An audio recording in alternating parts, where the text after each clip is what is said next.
A ship crashes on a post-apocalyptic planet, and the crew, scattered, hunted, and desperate. What began as a routine mission has become a fight for survival, with monsters beneath the soil, and something far worse awakening in the depths. Rescue arrives in 8 days, but I don't think they'll live that long.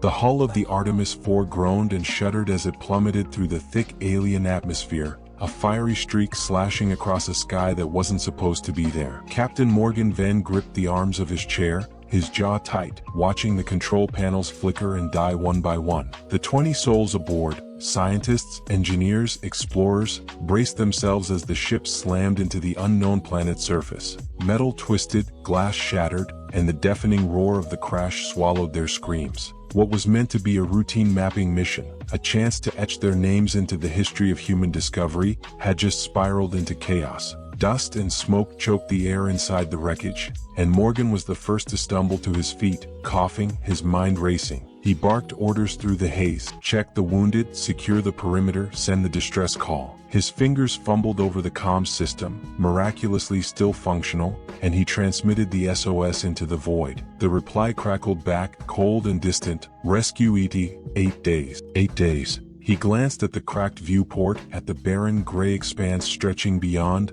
and felt his stomach twist. They wouldn't last half that long. The silence outside was eerie, almost suffocating, as the crew scrambled to salvage what they could: oxygen tanks, rations, weapons. But that quiet didn't hold. It started with a low rumble, a vibration creeping up through the ground, and then the first scream pierced the air. Morgan spun toward the sound just in time to see one of his engineers, a wiry guy named Patel, vanish into a cloud of dust, yanked downward by something unseen. The crew froze, weapons raised, hearts pounding, until the thing erupted from the soil, a hulking, twisted creature with jagged limbs and a maw that glistened with hunger. Its eyes, if you could call them that, locked onto them, and it lunged. Chaos exploded. Gunfire lit up the dimness, but the beast barely flinched. In minutes, 4 more were dead, torn apart, their blood soaking into the alien dirt. Panic clawed at Morgan's chest, but he shouted for the survivors to fall back, to regroup. They were down to 15, and the planet was awake now, its true nature baring its teeth. Then she appeared. A shadow at first, cutting through the dust like a blade, her skin a startling shade of orange that glowed faintly against the gloom. Ira. She moved with lethal grace, a spear clutched in her hands, old, weathered, but impossibly sharp. The creature didn't even have time to roar before she drove the weapon through its skull, pinning it to the ground as it thrashed and went still. Morgan stared, breathless, as she yanked the spear free and turned to face them. Her eyes were deep, ancient, carrying a weight that made his skin prickle. She didn't speak at first, just watched them, sizing up the ragged band of humans clutching their guns and their fear. When she finally opened her mouth, her voice was low, steady, laced with an accent they couldn't place. "You don't belong here," she said, and it wasn't a threat, it was a fact. They didn't have time to process it. More of those things were coming, their growls echoing across the wasteland, and Ira didn't hesitate. She gestured sharply for them to follow, leading them toward a jagged outcrop of rock that offered some cover. Morgan's mind churned as they ran. Who was she? How had she survived this hell? But survival trumped questions, and he waved his crew after her,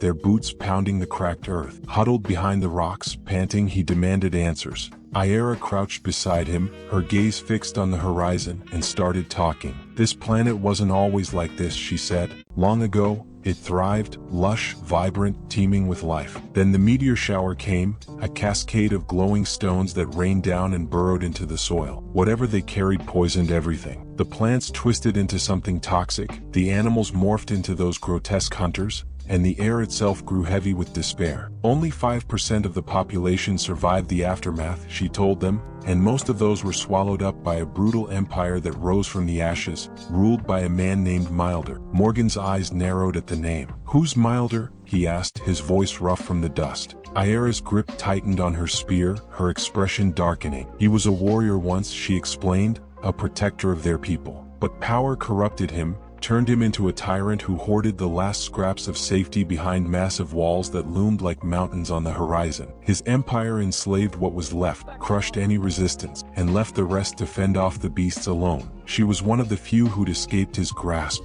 living on the fringes, fighting to stay alive." Morgan listened, his strategist's mind already spinning. 8 days to rescue, 15 crew left. And now this, A planet that wanted them dead and a ruler who'd probably see them as fresh meat or fresh threats. He didn't trust Iera yet, not fully, but she'd saved them once and that bought her a chance. The ground trembled again and Morgan peeked over the rock to see 3 more of those creatures stalking closer, their claws scraping the dirt. He cursed under his breath, signaling his team to ready their weapons. Iera stood, fearless, her spear glinting as she stepped forward. "They smell your fear," she said almost casually, and Morgan couldn't tell if she was mocking them or warning them. The fight was fast and brutal. Bullets flew, Iera danced between the beasts and blood splattered across the rocks. When it was over, 2 more of his crew were gone, their bodies limp and broken. 13 left. Morgan wiped sweat from his brow, his hands shaking slightly, and met Iera's gaze. "We can't keep this up," he said, his voice steady despite the dread gnawing at him. She nodded just once and pointed toward a faint shimmer in the distance.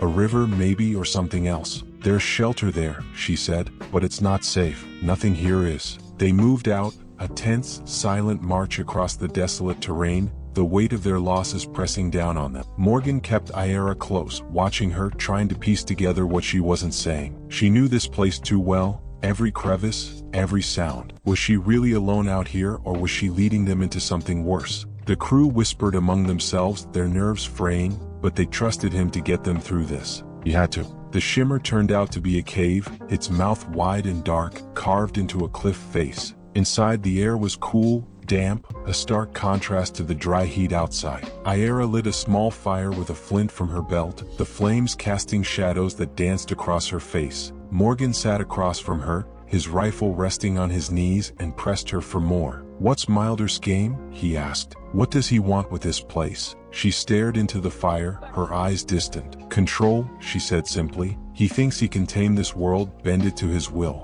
But it's dying. The meteors didn't just change it, they're killing it. The creatures, the plants, even the water, it's all rotting from the inside." Morgan frowned, leaning forward. "And you? What do you want?" Her lips twitched, almost a smile, but there was no warmth in it. "To live," she said. "Same as you." The cave fell quiet, the crackle of the fire the only sound, until a faint scratching echoed from deeper within. Morgan tensed, his hand tightening on his gun, and Iera rose smoothly, spear in hand. "They've found us," she whispered, and the shadows seemed to close in. The next hours blurred into a desperate struggle. Claws slashing, gunfire ringing, Iera's spear flashing in the dim light. They drove the beasts back, barely, but the cave was no longer a haven. Morgan rallied his crew, now down to 11, their faces pale and drawn. They had to move, keep pushing, find a way to hold out until rescue came. Iera led them out into the night, the sky above a sickly purple streaked with unfamiliar stars. She spoke of an old outpost, a relic from before the meteors, half buried in the sands a few miles away. It might have supplies, maybe even a working comm system to boost their signal.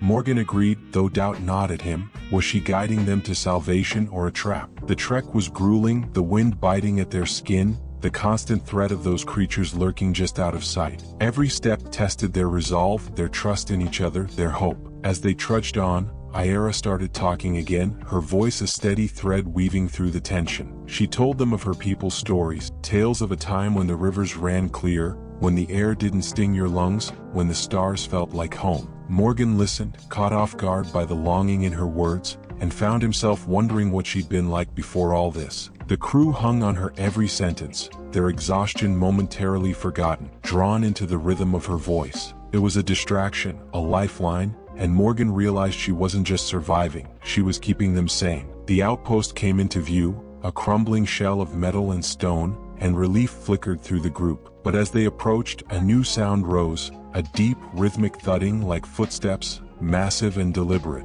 Morgan's pulse quickened and Iera's eyes narrowed. "That's not the creatures," she said, her tone sharp. "That's something else." They ducked inside the outpost, barricading the entrance with rusted debris, and Morgan scanned the interior. Empty crates, broken consoles, a faint hum of power still lingering. He set his team to work, scavenging what they could, while Iera stood watch. The thudding grew louder, closer, shaking the ground beneath their feet. Morgan joined her at the cracked window, peering out into the darkness, and saw them, towering figures clad in armor, their silhouettes stark against the horizon. "Milder soldiers," Iera hissed, her knuckles white around her spear. Morgan's mind raced. Rescue was still days away, their numbers were dwindling, and now this. He turned to his crew, their faces etched with fear but also determination, and made a call. "We fight," he said, his voice firm. "We hold this ground." The soldiers closed in, their weapons gleaming under the alien sky, and the outpost became a battlefield. Morgan coordinated defenses, shouting orders as bullets and energy blasts tore through the air. Aira fought beside them,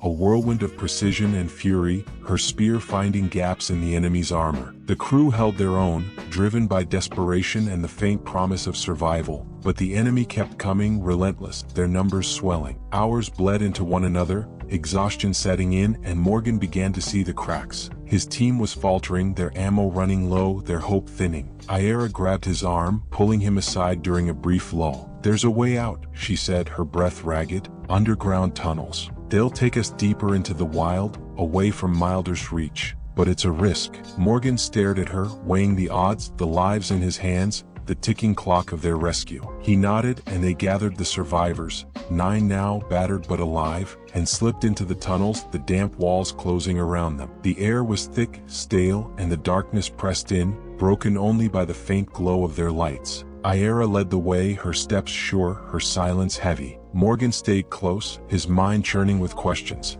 Where did these tunnels lead? What waited below? The crew moved in a tight line, their breathing loud in the confined space, their nerves stretched thin. The tunnels twisted and branched, a labyrinth carved by time or something older, and every sound, a drip, a scrape, sent their pulses racing. Aira stopped suddenly, raising a hand, and Morgan crept forward to see what she'd found. A chamber opened before them, vast and echoing, its walls etched with strange symbols that pulsed faintly like a heartbeat. She traced one of the markings, her fingers trembling slightly. "This is older than Milder, older than the meteors," she murmured. "My people called it the pulse, the life of the planet." Morgan squinted at the symbols, his scientific curiosity flaring despite the danger. "What does it do?" he asked. Aira shook her head, uncertain. "It's power," she said, "but I don't know if it heals or destroys." Before he could press her, a roar echoed through the tunnels, distant but closing fast. The creatures were back, drawn by their presence, their hunger insatiable.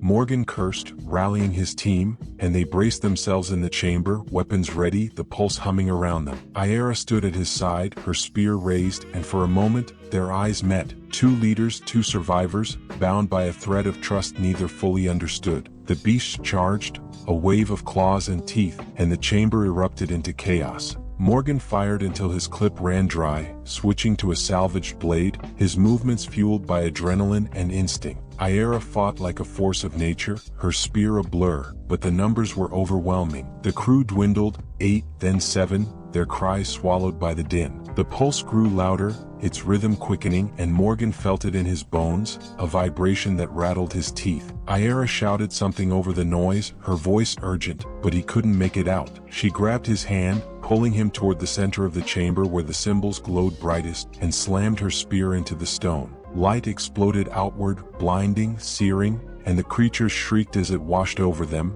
their bodies dissolving into ash. When the glare faded, Morgan blinked, his ears ringing, and saw the chamber was quiet, too quiet. The beasts were gone, but so were 2 more of his crew, lost in the chaos. 5 left. He turned to Aira, breathless, demanding answers. What was that? She pulled her spear free, the tip scorched, and met his gaze. I don't know, she admitted, but it's awake now. The pulse thrummed beneath their feet, alive, unpredictable, and Morgan realized they'd stumbled into something bigger than survival, something that could change everything. The tunnel stretched on, the planet's secrets whispering in the dark, and they had no choice but to keep moving, deeper into the unknown, with time slipping through their fingers and Milder's forces surely hunting them still. The air in the tunnels grew heavier as Morgan and his dwindling crew pressed forward, the pulse's faint hum still vibrating through the stone beneath their boots. 5 of them left now, just 5, him, Aira, and 3 others. Lena, a sharp-eyed biologist with a knack for staying calm. Torres, a gruff mechanic who'd patched the Artemis 4 through worse odds than this. And Kim, a young comms officer whose hands trembled but whose resolve hadn't cracked. The chamber they'd left behind felt like a turning point, a line crossed into something ancient and restless, and Morgan couldn't shake the sense that they'd woken it up for better or worse.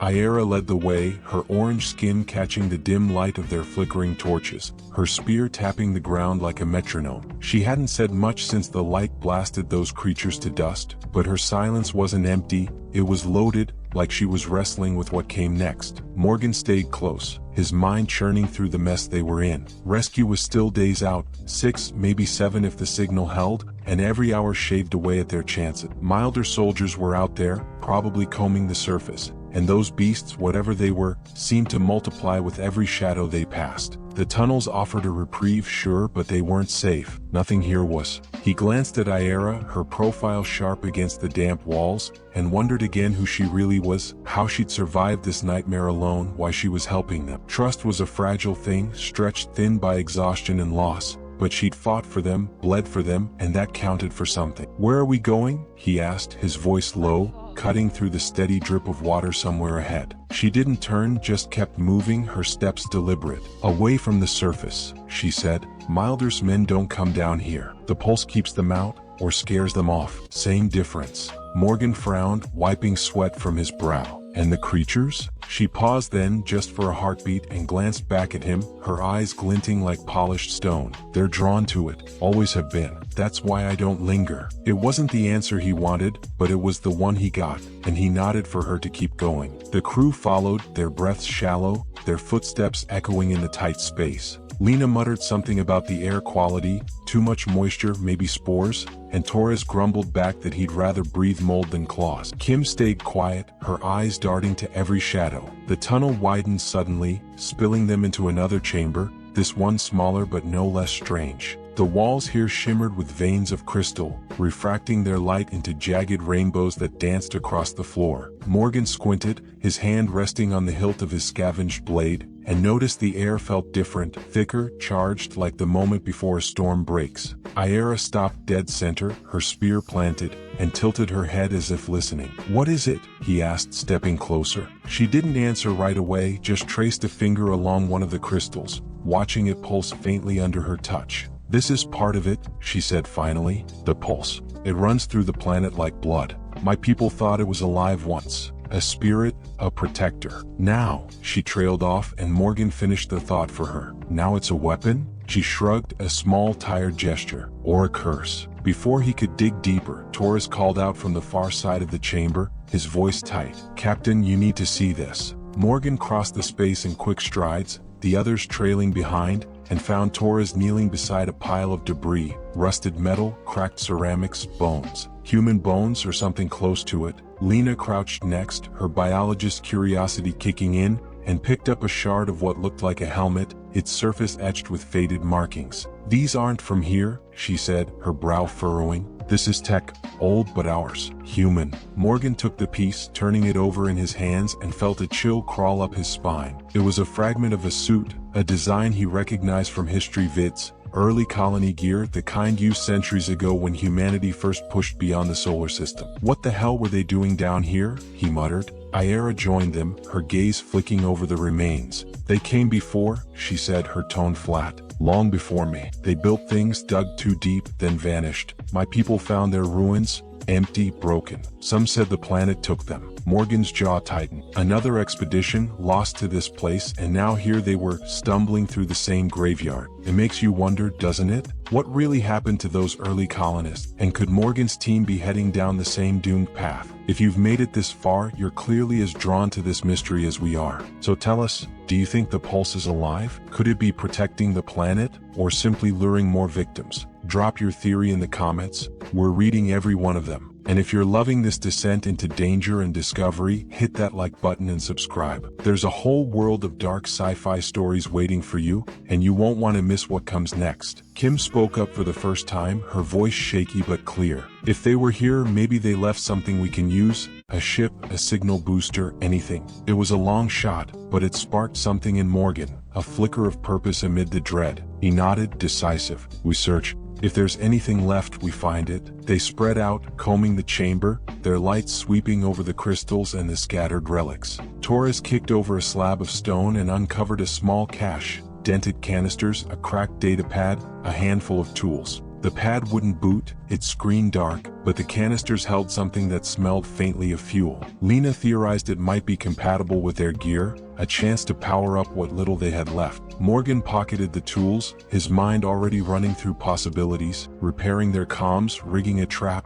anything to buy time. Aira watched them work, her expression unreadable, until a low growl rumbled through the walls, faint but unmistakable. The crew froze, hands on weapons, and Morgan met her gaze. "They're back," she said, almost resigned, and hefted her spear. The fight came fast, the creatures spilling from a side tunnel, smaller than the ones before but no less vicious, their bodies sleek and barbed. Morgan swung his blade, catching one across the throat, while Aira drove her spear through another, pinning it to the crystal wall where it shrieked and writhed. Lena and Torres fired in tandem, their shots precise despite their fatigue, and Kim scrambled to reload, her hands steadier now. The chamber lit up with muzzle flashes and the wet crunch of flesh, the air thick with the stench of blood and ozone. They held the line barely, driving the pack back into the dark, but not without cost. Torres took a claw to the arm, a shallow gash that bled freely, and Lena's rifle jammed, leaving her cursing and exposed until Aira pulled her out of harm's way. 4 creatures down, the rest retreating, but Morgan knew it wasn't over, just a pause. He checked Torres, wrapping the wound with a strip of cloth from his own sleeve, and caught Aira's eye as she cleaned her spear. "They're tracking us," he said, his voice rough. "The pulse? It's drawing them." She nodded, wiping sweat from her brow. "It's stronger here. They feel it same as we do." Morgan glanced at the crystals, their glow brighter now, almost rhythmic, and wondered what they'd unleashed back in that first chamber. Lena piped up, her breath still ragged. "If it's energy, maybe we can use it, turn it against them or Milder's men." It was a wild idea, but Morgan latched onto it. Science had gotten them this far. Maybe it could carry them further. He tasked Kim with rigging the datapad to the fuel canisters, a makeshift battery if they could get it working, while Torres jury-rigged a flare from the tools. They didn't get far before the ground shook, not the creatures this time, but something heavier, deliberate. Footsteps again, echoing through the tunnels, and Aira tensed, her spear snapping up. "Soldiers," she said, her voice ablaze. Morgan cursed, rallying the crew to the chamber's far end, where a narrow passage branched off. They slipped inside, the walls pressing close, and moved fast, the thudding growing louder behind them. The passage twisted downward, steeper with every step, and the air turned cold, biting at their lungs. Morgan's torch flickered, casting jagged shadows, and he realized the crystals were gone. No more light, no more pulse, just darkness and the weight of the planet above them. Aira slowed, her hand brushing the wall, and whispered, "We're deep now. Too deep." The passage opened into a cavern, vast and silent, its ceiling lost in shadow. Stalactites hung like teeth, dripping water that pooled in shallow basins across the floor. Morgan swept his light around, catching glints of metal, more ruins older than the last, half submerged in the muck. Ships, or what was left of them, their hulls corroded but unmistakably human. Lena gasped, stepping forward, her boots sinking into the wet ground. "This is it," she said, her voice trembling with awe.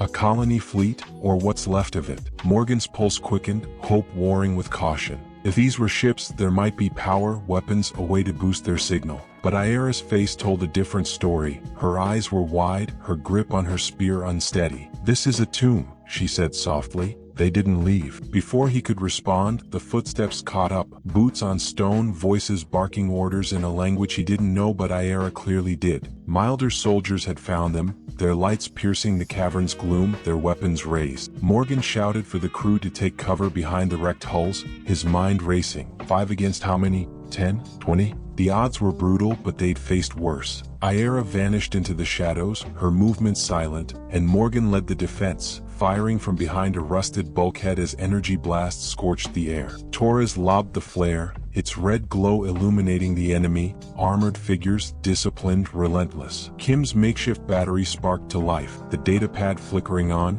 and she patched it into their comms, boosting the SOS into a desperate loop. The fight was a blur, shots traded, metal ringing, shouts swallowed by the cavern's echoes. Aira reappeared, a ghost among the soldiers, her spear finding throats and joints, thinning their ranks. Morgan took a grazing hit to the shoulder, pain flaring but not stopping him, and Lena dragged Torres behind cover as his wound reopened. They were holding barely when the ground trembled again, not footsteps but something deeper, primal. The soldiers faltered, their focus shifting, and Morgan saw it, a ripple in the water, a shape rising from the pools. Not the creatures they knew, but something bigger, older, its body a mass of tendrils and teeth, glistening in the flare's dying light. Aira froze, her breath catching, and whispered a single word, "Elder." The thing lunged, indifferent to human or soldier, its tendrils slashing through armor and flesh alike. Morgan yelled for the crew to fall back, deeper into the cavern, as the soldiers scattered, their discipline crumbling. The Elder roared, a sound that shook the stalactites loose, and the ceiling began to crack, dust raining down. Aira grabbed Morgan's arm, pulling him toward a side tunnel as the cavern collapsed behind them, burying the beast and the soldiers in a cascade of stone. The crew stumbled through, coughing, their lights dimming, and emerged into another passage, narrower, colder, the air stale and thin. For left now, Kim hadn't made it, lost in the chaos. Morgan leaned against the wall, his shoulder throbbing, his chest tight with grief and fury. "What was that thing?" he demanded, his voice hoarse. Aira shook her head, her face pale even in the faint light. "Something the pulse kept sleeping," she said. "We've stirred it all up now, everything." Lena clutched the datapad, its screen still glowing, the SOS pulsing out into the void. Torres slumped beside her, his arm a mess but his eyes hard. Morgan straightened, forcing the pain down, and looked to Aira. "Keep moving?" She nodded, weary but resolute, and pointed deeper into the dark. "No choice," she said. "It's awake, all of it." They pushed on, the tunnel sloping upward now, the walls rough and unmarked. The silence was oppressive, broken only by their ragged breathing and the distant rumble of the planet shifting, restless beneath them. Morgan's mind raced. Rescue, Milder, the pulse, the Elder, all pieces of a puzzle he couldn't solve yet. Aira stayed ahead, her spear a steady guide, but he saw the tension in her shoulders, the way she glanced back at them, like she was measuring how much they could take. Lena spoke up, her voice soft but firm. "If that fleet was here, there's more, bases, outposts, something we can use." Morgan seized on it, nodding. "Then we find it. We don't stop." The tunnel stretched on, the air growing warmer, a faint light flickering ahead. Not crystals, not the pulse, but something new, something that pulled them forward into the unknown. The tunnel stretched on, its walls narrowing until Morgan could feel the rough stone brushing his shoulders with every step. The faint light ahead grew stronger, a warm amber glow that spilled into the passage and cast long shadows behind them. He led the way now, Aira at his side, her spear held low but ready, her breathing steady despite the weight of everything they'd left behind. Lena followed close, clutching the flickering datapad like a lifeline, its SOS signal still looping into the void. Torres brought up the rear, his wounded arm cradled against his chest, his grunts of effort muffled but persistent. 4 of them left, a fragile remnant of the Artemis IV's crew, bound together by necessity and the slim thread of hope that rescue might still find them. The air warmed as they moved, thick with a metallic tang that stung their lungs, and Morgan's pulse quickened, not from fear, but from the sense that they were closing in on something big. The passage opened abruptly into a sprawling chamber, and Morgan stopped short, his breath catching. The space was vast, its ceiling arched high and studded with jagged formations that glittered like glass. But it wasn't the size that hit him, it was the machinery. Massive, rusted hulks of metal loomed across the floor, their surfaces pitted and scarred but unmistakably human-made. Consoles, generators, skeletal frames of what might have been vehicles or drones, all relics of that lost colony fleet, preserved in the dry, sealed air of the cavern. Cables snaked through the dust, some still sparking faintly, and a low hum pulsed through the ground, not unlike the pulse but steadier, mechanical. Lena stepped forward, her eyes wide, and ran a hand over a cracked display. "This is it," she said, her voice trembling with awe. A base, abandoned but intact. Morgan scanned the room, his strategist's mind kicking into gear. If this was a colony outpost, there could be power, comms, maybe even weapons. Tools to tip the odds back in their favor. He motioned for Torres to check the machinery while Lena plugged the datapad into a nearby port, her fingers flying over the controls. Aira stayed by the entrance, her gaze flicking between the shadows and the crew, her posture tense. "You've seen this before?" Morgan asked, stepping closer to her. She shook her head, her orange skin catching the amber light. "Not this," she said. Stories maybe. My people spoke of metal caves, places the outsiders built before they fell. I thought they were gone, swallowed by the wild. Her voice carried a mix of curiosity and unease, and Morgan couldn't blame her. This place felt like a ghost town, alive but abandoned. Torres called out, his rough voice echoing off the walls. Got something over here? Generator looks like. Old as hell but it's warm. Might still run. Morgan crossed the chamber, dodging debris, and crouched beside the hulking machine. It was dented, corroded in spots, but the faint vibration under his hand told him Torres was right. It had life in it. Can you get it going? He asked. Torres grinned, a rare flash of optimism. Give me 10 minutes and some luck. Morgan clapped his shoulder, careful of the wound, and turned back to Lena, who was hunched over the console, the datapad screen flickering with data. Anything? He asked. She nodded, her brow furrowed. It's pulling logs, fragmented, but there's a signal history. They were here, Morgan. Hundreds of them. Then, nothing. Last entry cuts off mid-sentence. The hum in the ground shifted, a subtle hitch that made Morgan's skin prickle. He glanced at Aira, who'd moved closer, her spear tapping the floor like she was testing it. What's wrong? He asked. She tilted her head, listening. It's not just your machines, she said. The pulse, it's here too.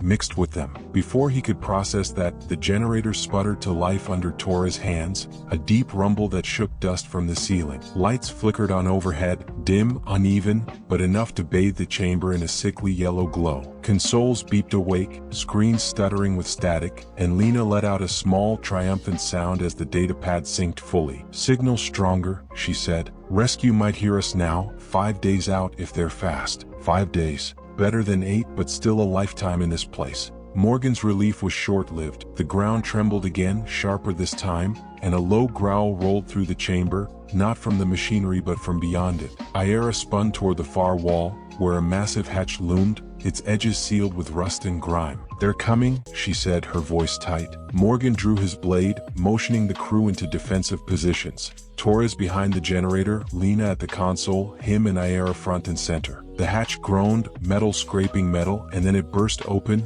spilling a pack of those sleek, barbed creatures into the room. Smaller than the Elder, but fast, their claws clicking on the stone as they charged. The fight was brutal, a whirlwind of motion and noise. Morgan slashed and dodged, his shoulders screaming with every swing, while Aira danced between the beasts, her spear a lethal extension of her will. Torres fired from cover, his aim steady despite the pain, and Lena lobbed a chunk of debris that cracked one creature's skull. The generator's hum mixed with the snarls and gunfire, the air thick with dust and blood. They thinned the pack, 5 down then 6, but more kept coming, squeezing through the hatch like a flood. Morgan took a hit, a claw raking his leg, and stumbled, catching himself on a console. Aira hauled him up, her grip iron, and shouted over the chaos. The machines, they're calling them. He followed her gaze to the generator, its rumble louder now, almost rhythmic, and realized she was right. The sound was syncing with the pulse, amplifying it, drawing the creatures like moths to a flame. Shut it down, he yelled to Torres, who scrambled to the controls, wrenching at levers with his good arm. The generator whined, then coughed, its lights dimming as it powered off. The creatures hesitated, their growls faltering, and Morgan seized the moment, driving his blade through the nearest one's chest. Aira finished another, her spear piercing its eye, and the rest scattered, retreating through the hatch into the dark. The chamber fell quiet, save for their ragged breathing and the faint drip of Torres' blood hitting the floor. Morgan leaned against the console, his leg throbbing, and met Aira's gaze. We can't stay here, he said, stating the obvious. She nodded, wiping her spear clean. The pulse is waking everything. We stirred the nest. Lena spoke up, her voice shaky but determined. The logs, I got more before the power cut. There's a network. Tunnels, outposts, all linked. One's close, half a mile north. Might have better comms, maybe transport. Morgan straightened, ignoring the pain, and weighed their options. Stay and risk another wave, or move and gamble on what lay ahead. North it is, he decided, and the crew gathered what they could. Tools, a spare clip Torres scavenged, the datapad with its precious signal. Aira led them to a side passage, narrower than the last, its walls slick with moisture. The amber glow faded behind them, replaced by cold, damp dark, and Morgan felt the planet's weight pressing down, alive and restless. The tunnel sloped upward, then leveled out, the air growing stale and thin.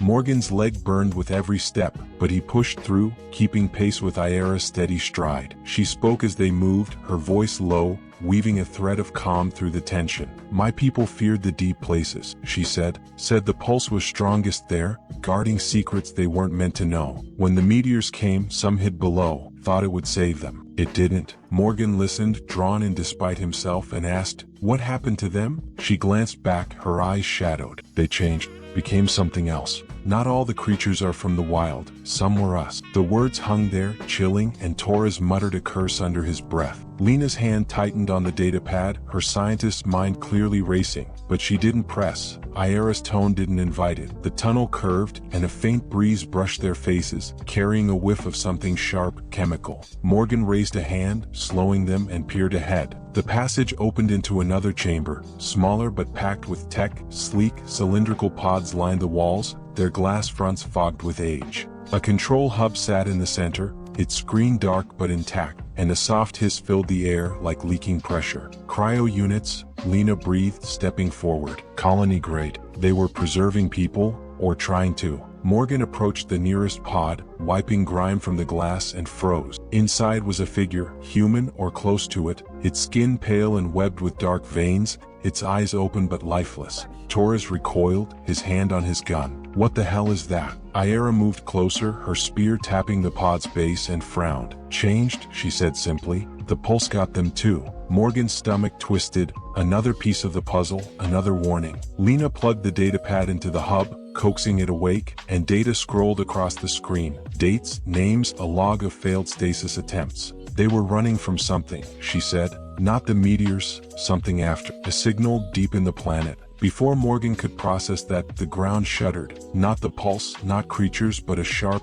mechanical jolt. Dust sifted from the ceiling, and a distant clang echoed through the chamber, followed by voices, harsh, commanding, human. Milder soldiers again, closer than ever. Morgan cursed, his mind racing. The pods, the hub, the signal. There was power here, maybe a way out, but they were cornered. Aira pointed to a grated vent in the wall, barely wide enough to crawl through. That's our shot, she said, already prying it loose. Morgan nodded, waving the crew toward it. Torres first, then Lena, then him, with Aira last. The vent was tight, cold metal scraping his skin, and the voices grew louder behind them, boots stomping into the chamber just as Aira slid in and pulled the grate shut. They crawled, the tunnel bending and dipping, the air thinning until Morgan's chest ached. The soldiers' shouts faded, replaced by a new sound, a rhythmic thumping deep and steady like a heartbeat. The vent spat them out into a ledge overlooking a chasm, its depths lost in shadow, and Morgan caught his breath, staring. Below,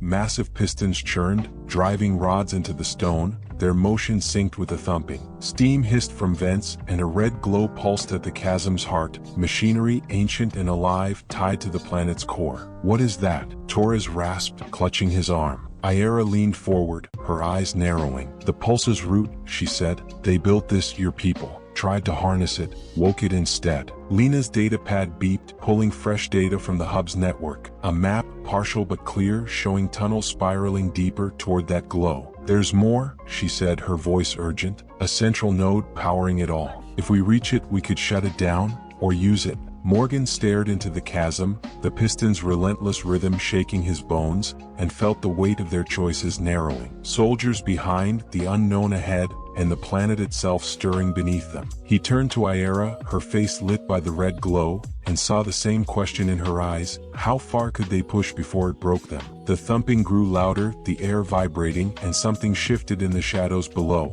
Not soldiers, not creatures, but a presence, watching, waiting. The ledge trembled beneath their feet as Morgan stared into the chasm, the piston's relentless thumping sinking with the pulse in his veins. The red glow at its heart seemed to breathe, casting an eerie light across the faces of his crew, Lena, Torres, Aira, and himself, the last of the Artemis 4. The air buzzed with energy, thick and electric, and the distant shouts of milder soldiers echoed faintly from the vent behind them, growing closer. They were out of time, out of options, pinned between the planet's wrath and the tyrant's grip. Morgan's leg ached, his shoulder burned, but his mind was clear. Whatever lay below in that pulsing node, was their final play. He turned to Lena, her datapad glowing with a partial map, and nodded. That central node, can we reach it? She traced the screen, her fingers steady despite the chaos. There's a shaft straight down. Narrow, risky, but it's there. Torres grunted, clutching his bleeding arm. Risky's all we've got left. Aira stepped to the edge, her spear glinting in the crimson light, and peered into the abyss. The pulse is strongest there, she said, her voice low but firm. If we go, we face it all, everything it's become. Morgan met her gaze, seeing the centuries of pain etched in her eyes,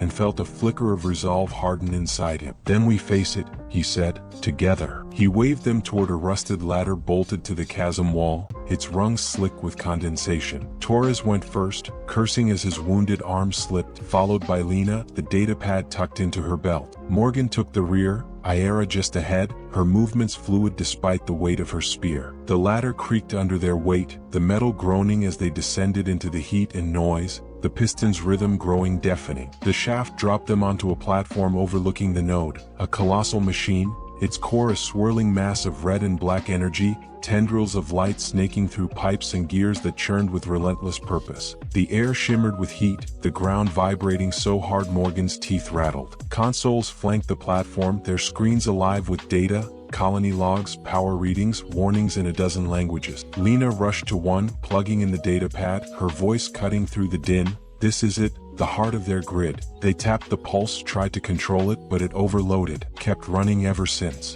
Morgan squinted at the core, its energy pulsing like a living thing, and realized Aira was right. It wasn't just a machine anymore. It was the planet's soul, warped and angry, driving everything they'd faced. Torres limped to a control panel, his good hand fumbling over the levers. Can we kill it? He asked, sweat dripping from his brow. Lena shook her head, her eyes locked on the screen. Not kill, redirect. There's enough juice here to boost our signal tenfold, maybe even power a distress beacon strong enough to cut through the interference. Morgan's mind raced. Rescue was their lifeline, but 5 days was still a gamble. He glanced at Aira, who stood at the platform's edge, staring into the core like it was speaking to her. What do you think? He asked. She turned, her orange skin glowing in the light, and gripped her spear tighter. It's a trade, she said. Power it up and it'll wake everything, every creature, every secret. We might not survive it. The platform shook, a sharp jolt that sent dust cascading from above, and the faint clang of boots on the ladder told them the soldiers were closing in. Morgan cursed, his decision crystallizing. Do it,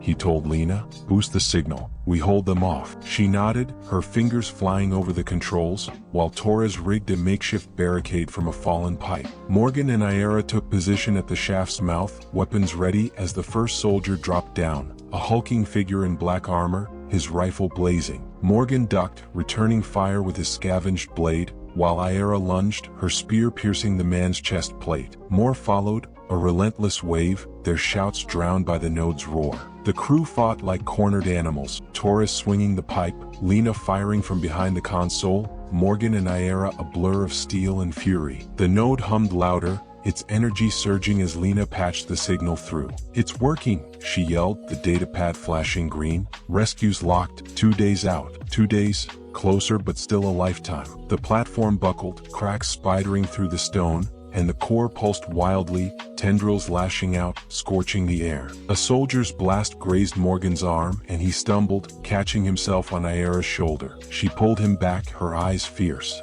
It's waking, she said, and he saw it. The chasm wall shifting, shapes moving in the shadows below, not just creatures but something bigger, older, rising with the pulse's call. The elder had been a taste, this was the feast. Morgan rallied the crew, their barricade crumbling under the soldiers' onslaught. Fall back, he shouted, waving them toward the core. Lena grabbed the datapad, Torres limped behind, and Aira carved a path, her spear a whirlwind. They reached the node's edge, the heat searing their skin, and Morgan saw the truth in Aira's warning. Red eyes gleamed in the depths, tendrils coiling upward, the planet's fury unleashed. The soldiers hesitated, their focus splitting between the crew and the rising threat, and Morgan seized the moment. "Overload it," he yelled to Lena. She hesitated, then nodded, slamming commands into the console. The node screeched, its energy spiking, and the platform trembled violently, chunks of stone plummeting into the chasm. Aira grabbed Morgan's arm, pointing to a maintenance hatch on the far wall. "There," she said, and they ran, dodging falling debris and lashing tendrils. The soldiers screamed as the creatures swarmed them,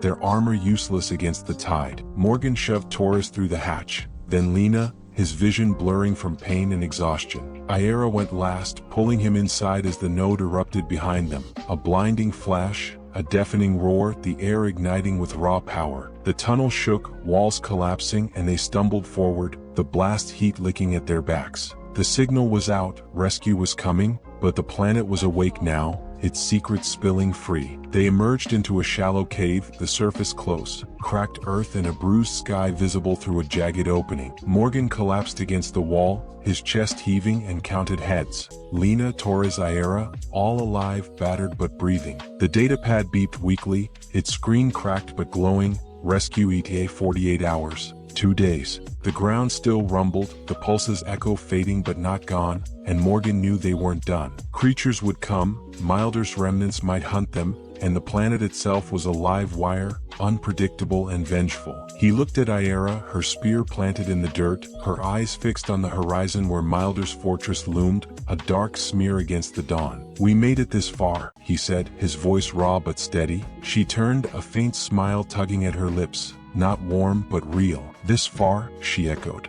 Torres chuckled weakly, Lena adjusted the datapad, and Morgan pulled himself up, his gaze shifting between the cave's mouth and the sky. Rescue was coming, but the fight wasn't over, not yet. The planet had claimed too much, changed too much, and they'd left their mark on it for better or worse. As the first rays of light broke through, glinting off Aira's spear, Morgan squared his shoulders. 2 days to hold out, 2 days to survive, and whatever came next, they'd face it head on, because that's what they did. If you thought the story was intense, just wait until you see what comes next. A new setting, fresh mysteries, and twists you won't see coming. Click the next video and dive even deeper into this universe.